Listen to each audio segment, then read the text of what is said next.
Pilih menjadi PMI daripada menjadi guru karena kita semua butuh duit guys. Jabatan ataupun status sosial itu ternyata tidak lebih penting dari duit. Nah, ini salah satunya dialamin oleh Mbak Diajeng Ella Queen ya. Nah, ini simak videonya ini ya.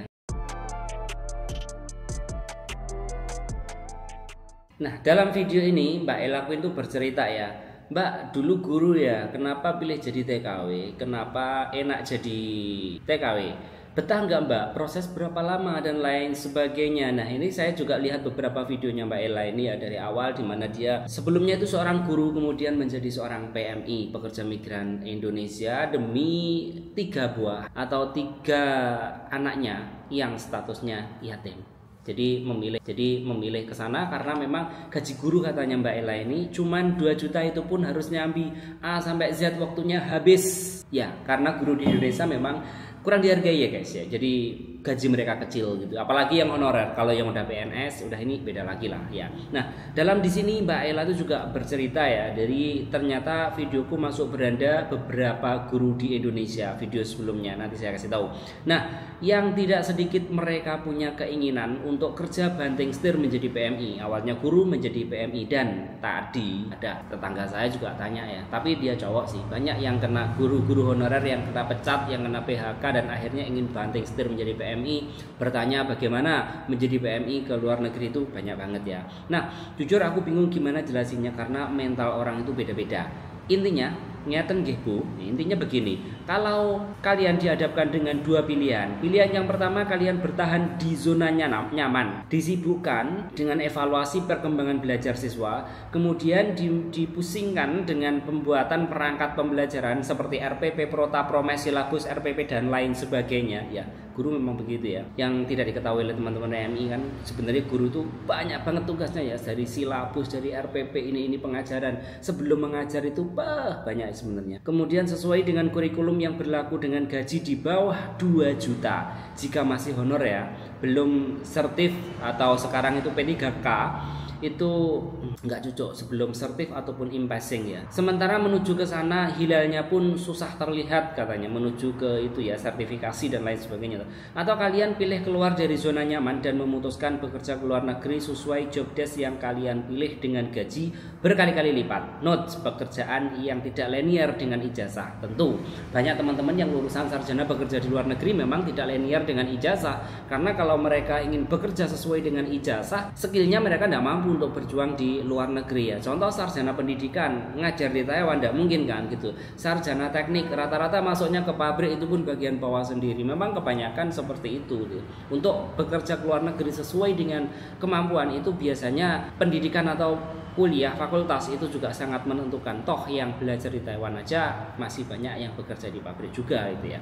Nah, siap dibentak, siap dimarahi, siap dikomplain. Memang menjadi PMI kan begitu ya. Jadi banyak itu teman-teman yang hanya melihat gajinya, sedangkan pekerjaan PMI itu ya tidak selamanya enak, tidak selamanya sesuai yang ada di foto profil itu ya. Banyak juga yang akhirnya dia mengalami banyak hal yang akhirnya banyak yang mundur karena bekerja 24 jam. Bayangkan di rumah majikan dia harus menjaga pasien, ada yang jaga nenek, ada yang jaga kakek, ada yang jaga baby. Dan jaga kakek itu resiko banget ya, apalagi kita wanita, apalagi teman-teman tuh wanita, jaga kakek yang kakeknya masih agak sehat itu juga resikonya besar. 24 jam kan kadang tidur pun satu kamar gitu ya, dan itu memang resikonya besar. Tapi juga sebenarnya sebanding ya dengan gaji yang diterima oleh teman-teman semuanya gitu. Daripada jadi guru honorer di Indonesia yang gajinya mulai 200.000 kayak gitu. Jadi PMI itu gajinya gede, lumayan gede lah. Di Taiwan sendiri sekarang udah 20 sampai 22.000 belum potongan ya. Itu ya sekitar take home pay bisa 10 jutaan lah, 9 jutaan lah. Itu masih mampu, dan di Indonesia untuk mendapatkan gaji segitu butuh beberapa bulan, apalagi guru honorer yang belum diangkat gitu ya. Walaupun sudah P3K mungkin juga nggak sampai segitu juga gaji di awal-awalnya ya. Jadi susah untuk mendapatkan gaji segitu itu ya. Nah dari video sebelumnya itu gini ya, sebelumnya terkena virus cekena kehen kue guyang guyu, sekarang sudah tahu syahdunya Taiwan, kata ibu guru ini ya. Nah dalam video itu tadi juga banyak yang berkomentar ya, dan saya juga terenyuh melihatnya ya. Aku udah keluar dari tempat kerja 2 jutaan kak, kayaknya mau jadi PMI. Nah ini teman yang lain juga pengen jadi PMI lagi ya gitu ya. Tolong info PT yang amanah. Nah untuk PT yang amanah itu teman-teman bisa cek ya. Jadi sebelum masuk ke PT teman-teman harus pastikan dulu ya. Hey PT, saya datang ke kamu, saya bawa dokumen ini. Kalau saya proses di kamu berapa lama, biayanya berapa, potongannya berapa. Kalau saya MD nanti dikenakan denda berapa. Kemudian kalau saya ini itu tanyakan semuanya ya. Karena kebanyakan teman-teman tidak mau tanya seperti itu, dia daftar aja ke PT, kemudian ternyata ada masalah, ada problem, dia nggak bisa lanjut dan harus narik berkas, baru 2 hari udah minta 500.000, ada yang minta 1 juta. Cari PT yang itu, intinya di situ. Semua PT kalian tanya dulu. Jadi tanya itu yang paling jelek. Jadi ketika mau daftar, oke saya mau daftar di sini, saya mau tinggal dokumen di sini. Tapi kalau saya mundur, berapa dendanya? Itu harus ditanya teman-teman semua ya. Jangan sampai nggak ditanya. Kenapa? Ya walaupun kita serius menjadi PMI, tapi kan di tengah jalan kita nggak tahu gitu ya.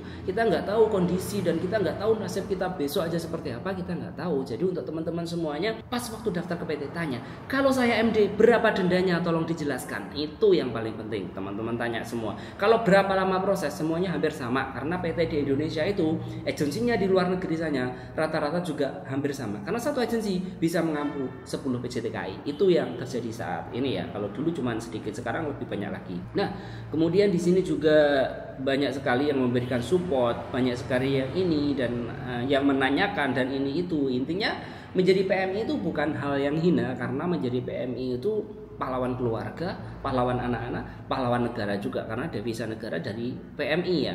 Jadi teman-teman bisa memutuskan apakah mau mencari jabatan, status sosial sebagai ibu guru, bapak guru, atau mau mencari uang, banyak uang tapi nggak punya status ya. Statusnya ya pekerja migran gitu ya, jadi nggak punya status. Dan ada orang-orang yang memilih status walaupun gajinya sangat kecil, tapi ada orang-orang yang peduli amat dengan status, yang penting gue bahagia, uangnya banyak, menjadi PMI enggak masalah, yang penting bahagia, uang banyak, mau apa aja bisa beli.